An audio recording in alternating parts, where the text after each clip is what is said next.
네, 이 시간에 여러분과 생각해 볼 주제는 근대화 대통령 박정희입니다. 1961년 5월 16일 새벽 3시경부터 5.16 군사 정변이 시작됐습니다.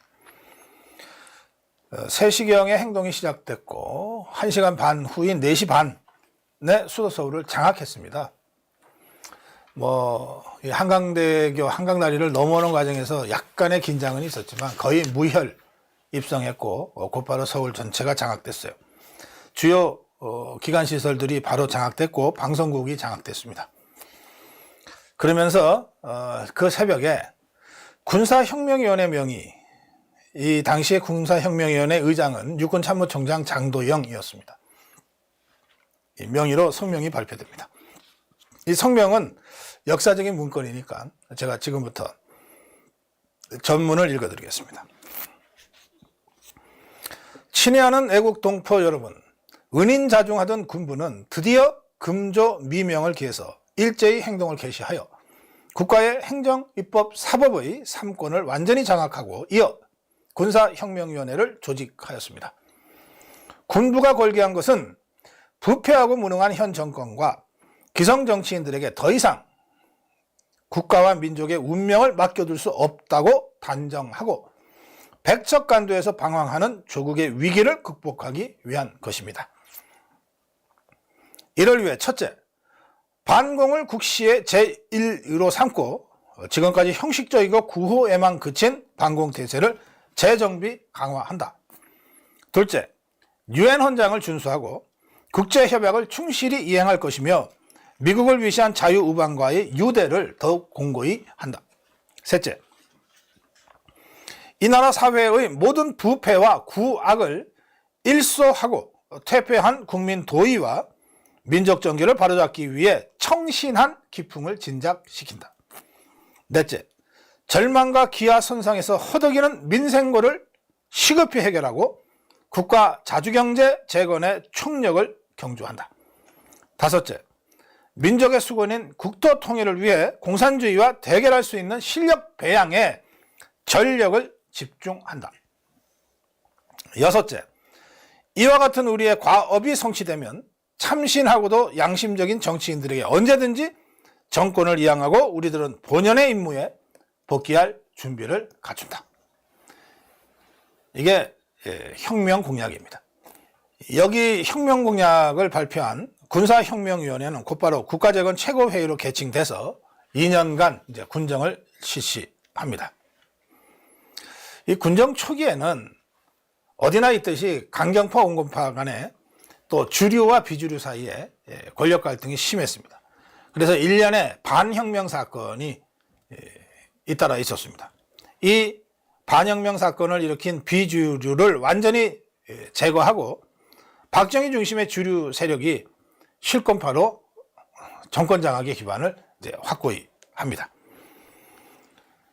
그 후에 박정희는 1963년 대통령 선거에 나가서 야당 단일 후보였던 윤보선과 선거를 하는데 여기서 15만 여 표 차이, 사실은 간신히 승리했다고 할 수 있습니다. 역대 대통령 선거 중에 표차가 가장 적었던 선거입니다.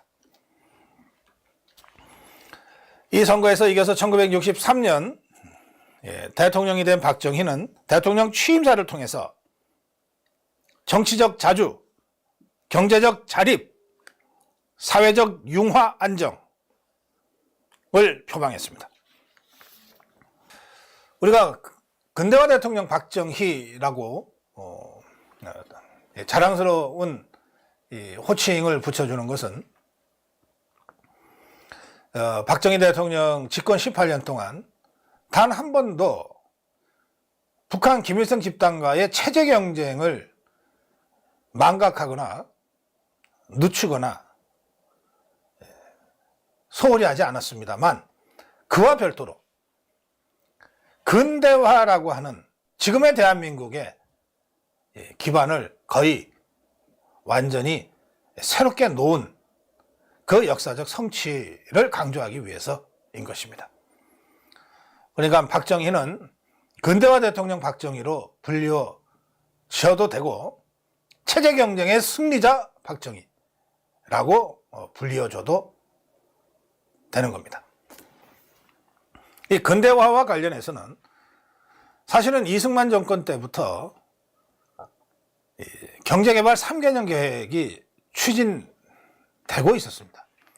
이 이승만 정부에서 경제 부흥부를 중심으로 경제개발 3개년 계획이 입안이 됐다가 장면 정권이 4.19 혁명 후에 들었을 때 일시적으로 중단됐어요. 그러다가 박정희 정부에서 이 경제개발 3개년 계획이 확대 심화 발전돼서 경제개발 5개년 계획으로 되면서 1차, 2차, 3차, 4차, 5차가 쭉 계속됩니다. 바로 이 경제개발 5개년 계획의 결과 대한민국이 지금의 근대화되고 현대화된 그리고 세계 10위 경제강국으로 도약하게 됐던 겁니다. 처음에 이승만 정부의 경제개발 이것은 우리나라 최초의 국가주도 경제개발 계획이라는 점에서 의미가 있지만 총량적인 목표가 제시되고 구체적인 정책 수단과 지침은 좀 완성도가 떨어지는 상태였습니다. 그러다가 4.19 혁명 이후에 폐기됐어요.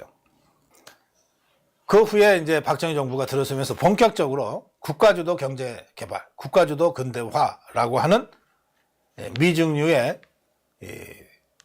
대한민국 대개조 사업이 실시됐습니다. 한국 경제는 박정희 정권의 등장과 발맞추어서 고도 성장기가 시작됩니다. 1963년에 경제 성장률이 9.0%입니다. 그래서 1997년에 IMF 외환위기가 터질 때까지 한두 번의 아주 예외적인 상황, 1979년에 유신체제 붕괴라든지 하는 아주 예외적인 상황을 제외하고는 계속해서 연 9% 이상의 고도 성장을 기록합니다. 국가 주도의 경제개발 계획, 국가 주도의 경제개발 계획. 시장경제 체제인 자유민주주의 국가에서는 국가 주도의 경제개발 계획이라는 개념 자체가 없었습니다.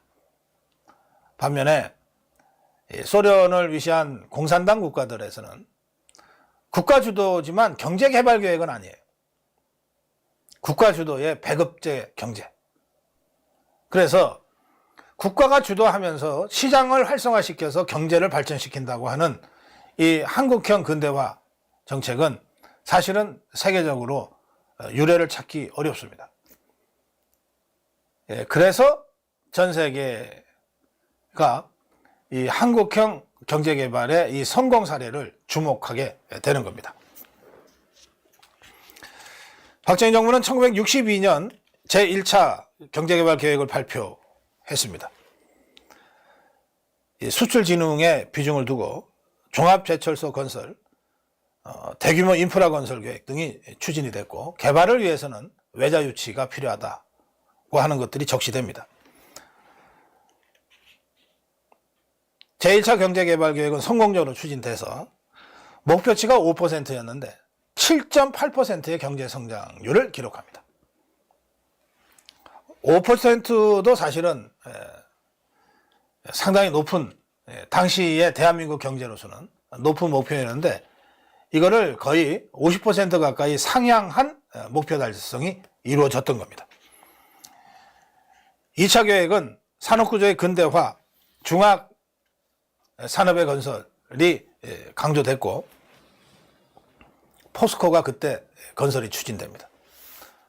대일 청구금으로 외자를 대체해서 이게 건립이 돼서 지금의 국민기업 포스코가 됐습니다. 3차 계획부터는 1972년부터인데요. 중화공업이 본격적으로 추진되기 시작했습니다. 이 당시에는 미군 철수라고 하는 외교 안보적 사항까지 겹쳐서 어느 때보다도 자주 국방의 요구가 강하게 제기됐던 때입니다. 그러니까 중화학공업은 곧 국방산업과도 직접적으로 연계되는 산업 분야죠. 그래서 이 시기 제3차 경제개발 5개년 계획 당시에 추진됐던 중화학공업은 곧바로 율곡사업과 같은 이 군수산업의 발전과도 연계되면서 한국의 근대화 경제성장과 군수산업의 발전, 요즘 우리가 K방산이라고 하는 여기까지 연결이 됩니다. 이 시기 1972년, 76년 이 시기에 그 눈부신 경제성장을 전 세계가 주목하게 되고 그때 라인강의 기적과 같은 의미를 갖는 한강의 기적이라는 용어가 최초로 외신을 통해서 나오기 시작했습니다. 그리고 바로 이 시기에 1972년, 1976년에 우리의 경제력과 국력이 북한을 추월했습니다. 북한과의 체제경쟁에서 마침내 우리가 앞서가기 시작한 겁니다. 당시에 100억 달러 수출 돌파를 했는데 이것은 아시아에서 일본 다음에 두 번째 기록입니다. 4차 계획은 1977년에서 81년까지 교육, 사회, 복지 등의 내용을 포함시키는 바람에 경제개발 5개년 계획이 경제사회개발 5개년 계획으로 명칭이 바뀌었어요. 그리고 전두환 정부가 들어서서도 경제사회발전 5개년 계획으로 불렸고, 그리고 김영삼 정부에 들어서서는 이것이 신경제 5개년 계획으로 명칭과 내용을 조금씩 바꿔갑니다. 이런 국가주도 근대화 산업과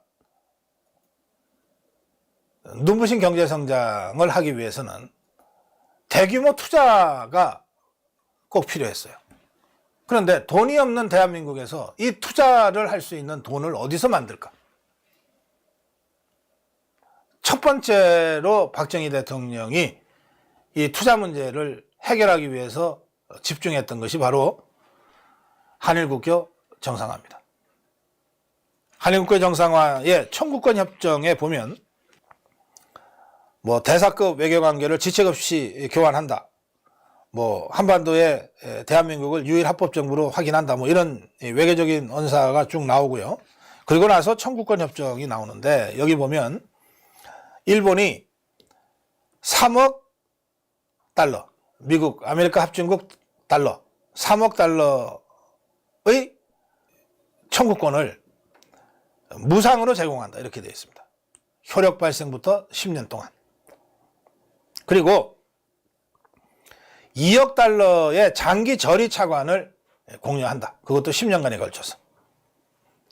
그러니까 10년간에 걸쳐서 당시 대한민국은 박정희 정부는 일본으로부터 5억 달러의 청구권 장기 저리 차금을 받게 됩니다.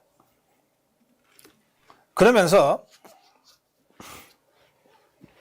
제2조에서 최약국의 그 국민의 재산, 권리, 이익, 그 국민 간 청구권에 관한 문제가 완전히 최종적으로 해결됐다는 것을 확인한다. 이렇게 써 있습니다. 완전히 최종적으로 해결됐다고 한일 양국 정부가 공식적으로 외교문서에서 확인을 한 겁니다. 이 한일 국교 정상화 합의에 근거해서 일본은 최종적으로 합의됐다고 50년 전에 우리가 선언하지 않았냐. 근데 왜 자꾸 문제를 다시 제기하냐. 이렇게 이제 항변하게 되는 것이죠. 이 한일국교 정상화는 직접적인 동기가 근대화를 위한, 산업화를 위한 자본 확보에 있었다 하더라도 그 밖에 다른 외교안보적인 상황이 없었던 건 아닙니다. 미국이 2차 세계대전 이후 새롭게 형성된 국제관계 속에서 급부상한 소련과 중국을 견제하기 위해서 동북아시아에서 미국, 일본, 한국 간의 안보 협력체제 구축을 매우 중요하게 생각을 했습니다. 그래서 미국이 지속적으로 이승만 정부 때부터 일본과 과거를 잊고 과거를 넘어서서 국교 정상화를 해달라라고 라고 요구를 계속합니다. 그래서 실제로 이승만 정부에서 국회 정상화를 위한 움직임이 있었어요. 그러다가 1959년에 일본 정부가 제1 일본에 있는 한국 조선인을 북한으로 송환하는 일이 벌어져서 이것에 대한 항의 차원에서 중단이 되어버렸어요. 또 4.19 혁명 이후에는 장면 정부도 일본과의 국교 정상화를 추진하려고 했습니다. 그런데 워낙 정권이 짧았기 때문에 그 과제가 박정희 정부한테로 넘어간 겁니다. 그래서 최초의 이승만 정부 때부터 시작된 한일국교 정상화를 위한 각종 회담과 부속회담이 모두 몇 차례가 열렸느냐? 1200여 회가 열립니다. 14년 동안에 무려 1200여 회의 각종 본회담과 부속회담이 열린 끝에 1965년 한일국교 정상화가 마침내 이루어지는 겁니다. 박정희 대통령은 미국으로부터만 압력을 받은 것이 아니고 서독을 방문했을 때, 서독을 방문할 때도 이제 차관을 좀 꿔달라고 요청하러 간 것인데요. 그때 서독의 리프케 대통령이 이렇게 얘기했어요. 아니, 이렇게 멀리 독일까지 올 게 아니라 가까운 데는 일본하고 협력을 해라. 그러니까 당시에 냉전 시대 아닙니까? 같은 자유진영, 자유민주주의 시장경제 체제를 운영하고 있었던 이 나라들 사이에서는 한국과 일본이 빨리 정상화가 됐으면 좋겠다. 그건 한국한테도 좋고 일본한테도 좋은 일 아니냐 라고 하는 인식들이 넓게 공유되어 있었던 것이고, 그것은 이승만 정부, 장면 정부, 박정희 정부에 이어서 지속적으로 혈안으로 남아 있었던 것이고, 무려 14년간 1200여 회의 각종 본회담과 부속회담을 거쳐서 비로소 타결됐던 겁니다. 물론 이렇게 한일 국교 정상화가 타결됐다는 소식이 전해지자 대학가를 중심으로 해서 한일 국교 정상화 반대 시위가 터져나왔고, 그것이 이른바 6.3 사태로 전개가 됐습니다. 그러나 6.3 사태에 대해서 위수령을 발동하는 등 강운을 병행한 진압과 포용으로 6.3 사태는 크게 확대되지 않고 수습이 됐어요. 이 당시에 한일국교 정상화를 반대했던 세력은 야당과 일부 학생, 일부 비판적 지식인들이었는데, 이들의 주장은 이렇습니다. 해방된 지 20년이나 되었는데 이제 와서 외놈들의 칼부림 속에 살을 한 말인가? 굉장히 감정적이고 선정적이고 선동적이죠. 외놈과 국교 정상화하는 제2의 경술국치다. 피 흘려 나라를 지켜낸 호국 영령과 애국자들이 크게 통곡한다. 1964년 김재하가 주도한 민족적 민주주의 장례식도 이때 있었습니다. 그리고 6월 3일 비상계엄령이 발동돼서 6.3 사태가 이제 본격적으로 시작이 되는데요. 그때 중앙정보부장이던 김형욱 있죠. 이 김형욱이가 박정희 대통령한테 강경 대처해야 됩니다라고 하면서 이렇게 주장을 했다고 알려져 있습니다. 각각 트럭 1000대만 징발해 주십시오. 학생 주동자들을 무인도로 격리해서 지도새도 모르게 해치우겠습니다. 그때 법무장관으로 있던 민복기가 그 옆에 있다가 그건 초월적인 위법 행위다. 그랬다간 시위만 더 확산된다. 이렇게 반대 의견을 냈고, 박정희는 그렇지, 그건 할 수 없지. 그런 식으로 대처하면 전 국민을 적으로 만들지 않겠느냐 하면서 김영욱 중앙정보부장의 주장을 강력하게 눌러버렸다고 합니다. 이 6.3 사태, 이 6.3 사태의 주도자들, 이명박, 이재호, 서청원, 김덕령, 한광옥, 손학규, 이들은 나중에 우리 정치의 주류 세력으로 다시 이제 등장을 하게 됩니다. 자, 이 한일국교 정상화와 6.3 사태를 거치면서 어쨌든 박정희는 근대화를 위한 최소한의 시드머니를 확보할 수 있게 됐습니다. 그리고 한미일 삼각안보 체제라고 하는 대한민국의 핵심적인 안보 시스템을 구축하는 데 성공했습니다. 많은 일들이 있었습니다만 근대화 대통령 박정희와 관련된 또 다른 일환은 경부고속도로 건설이었습니다. 지금도 서울의 서초 쪽에서 시작해서 쭉 내려가면 부산의 금정구에서 끝나는 경부고속도로는 대한민국의 대동맥으로 지금도 작동하고 있습니다. 이 경부고속도로, 이게 1950년대 후반부터 필요성이 제기가 됐어요. 고속도로. 그렇지만 그냥 탁상 공론만 있다가 언제 이게 현실화되느냐면 박정희 정부에 들어왔습니다. 박정희 대통령이 1964년에 차관 도입을 위해서 서독을 방문했을 때 그때 아우토반, 독일 고속도로죠. 아우토반을 처음 봤어요. 그리고 아우토반을 주행하다가 잠깐 차를 세우고 노면이 어떤 상태인지, 이 고속도로, 이 도로의 소재는 뭔지 이런 것들을 구체적으로 수행원들한테 물어보고 확인하고 메모를 하고 그랬다는 겁니다.